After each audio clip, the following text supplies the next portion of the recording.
you been to Paris under the Arc de Triomphe? Yes. So you've seen the grave of the unknown soldier? Yes. Yes. Okay, good. You have to know that the unknown soldier comes from Verdun. Oh, really? So he's unknown. We don't know where he was killed and where he fought. It could be any of those big battlefields in France. It can be Verdun, or the Somme, or Artois, or Champagne, or Lorraine, or maybe in the north, like Vimy. So, the thing is, the French army wanted to give an homage to all those disappeared soldiers, so they chose to bury an unknown soldier under the Arc de Triomphe.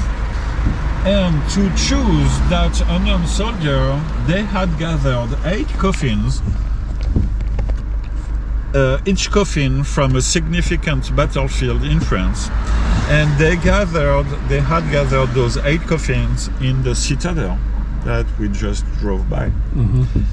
And they had a ceremony on the 9th of November 1920, so for the 2nd anniversary of the end of World War I.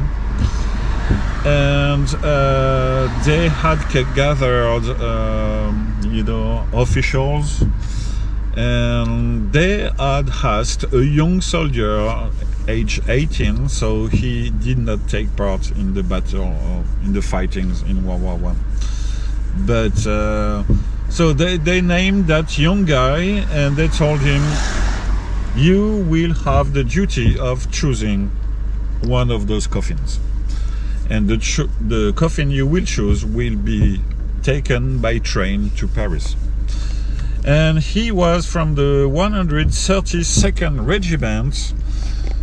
So he said, if I add the numbers of that regiment, the result is 6.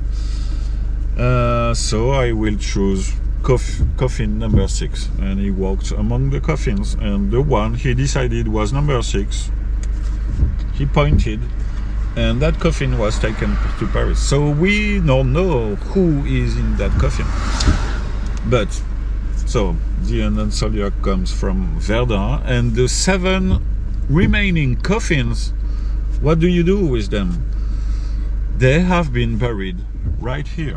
So where you see the big cross, this is kind of the leftovers of the unknown soldier.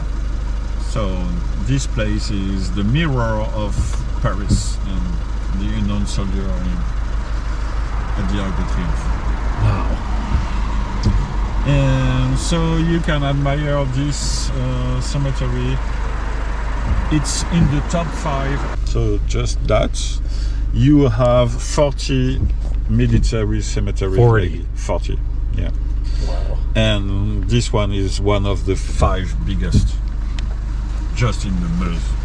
See, I think most Americans think, okay, there's a cemetery in Normandy, but they don't think that's only one. Yeah. Even for the Americans. There are many cemeteries. There are German cemeteries the here too, right? Yeah, oh yeah. Yeah, I will show you one this afternoon. So this is, I will stop here. I will let Verdun. Yeah. And the cathedral. Let me put this right there for a second. So this is Verdun Center. City. Yeah. And next to it you have the suburb of Verdun. So as I already said, all this is 40,000 people living here. And it doesn't grow much. It's stable. So it must have been pretty much the same in World War I, except you had more soldiers. So it must have been a little bigger back then compared to today. So you have to have this in mind today. Wherever you can watch and see, everywhere today you'll see trees. Imagine there used to be no trees at all. Right. You must imagine it used to be like the moon. Right. And also the weather you have to have this in mind. 1916 is one of the most horrible years in the 20th century. Really? For the weather. It was raining all the time or snowing. So 1/3 of the days were rainy or snowy days. It rained and rained and rained, and with all the shells it makes it muddy everywhere. You have shell holes filled with mud everywhere. This is a battle of mud too. You reach the highest point and then it goes down again. And this is the highest point. Well, here, yeah, it's the maximum advance of the Germans. And so the Germans progressed until July, and then they set themselves just in a defensive position. No new attacks, they were just defending what they had conquered. But it was not enough, so the French were able to push the Germans back from July. Is that André Maginot? So it's the Maginot Monument. Yes, I stopped here because he deserved his monument here, because Mr. Maginot was a man born in the Meuse department. So he was a deputy also. He was, MP, member of parliament, voting the laws in Paris. And when the war started, he said, there's no way I'm staying in Paris. I want to fight for my country. And so he was sent in Verdun. But he was sent here in September 14. So he did not really take part in the Battle of Verdun in 1916. But because it's Mr. Maginot and because he's from here, they made a monument for him. Okay. So in September 14, he was sent in the north of Verdun, 20 kilometers in the north, and he was leading a small group of men. There were something like 20 or 25, and they met a German patrol or German company, and they shot at each other. He was severely wounded in the leg. He had to spend a full year in hospital, and after that he could not fight anymore. So he stayed in Paris and he continued his politician career.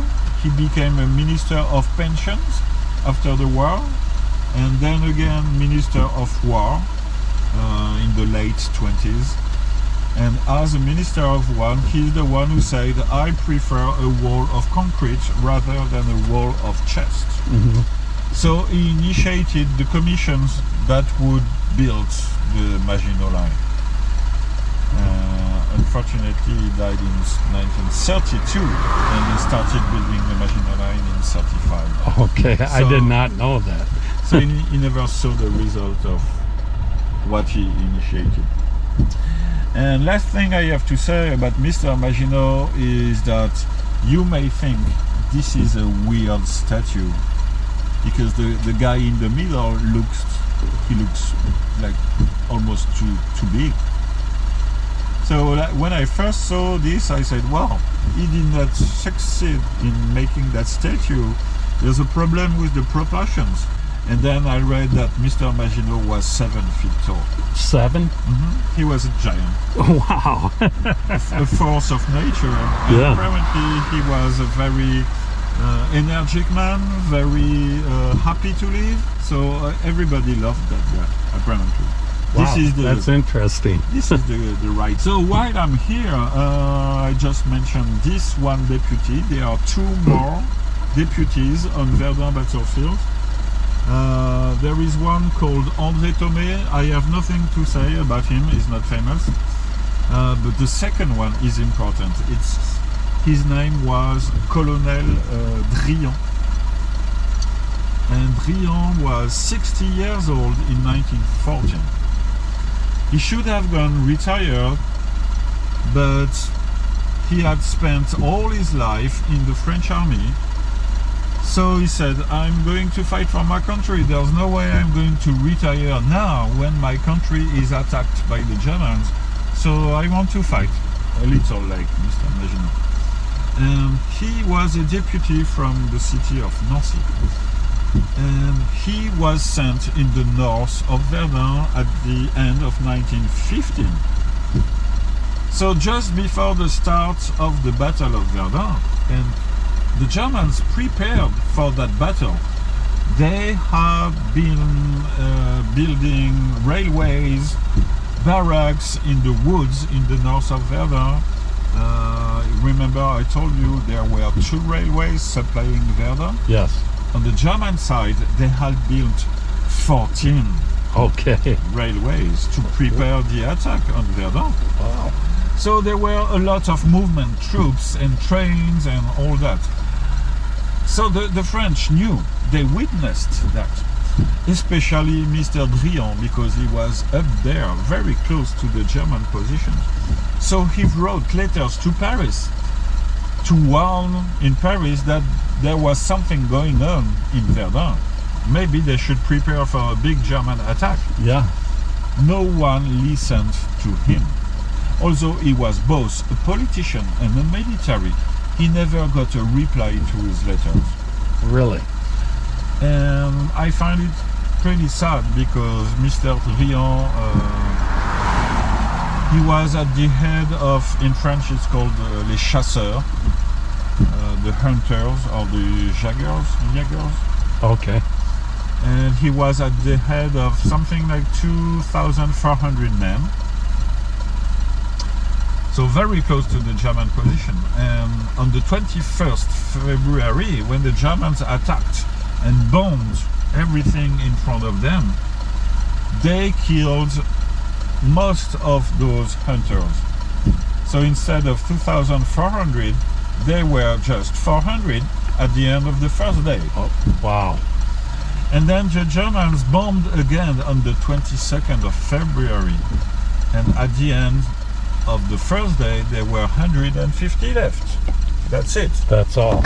All the rest has been crushed in the bombings. And Mr. Drian, in the afternoon of the 22nd, raised himself to say to his men, we have to withdraw, we can do nothing now, it's too late. So back up, back up. And just when he was doing that, he received the bulletin. Oh, man. And he was killed. That's too bad. And so he was one of the first... Casualties? Yeah, but I mean one of the first famous people. Sure. Well, he was a colonel and, you know, all his life in the army, so he was much appreciated. And he was one of the first killed.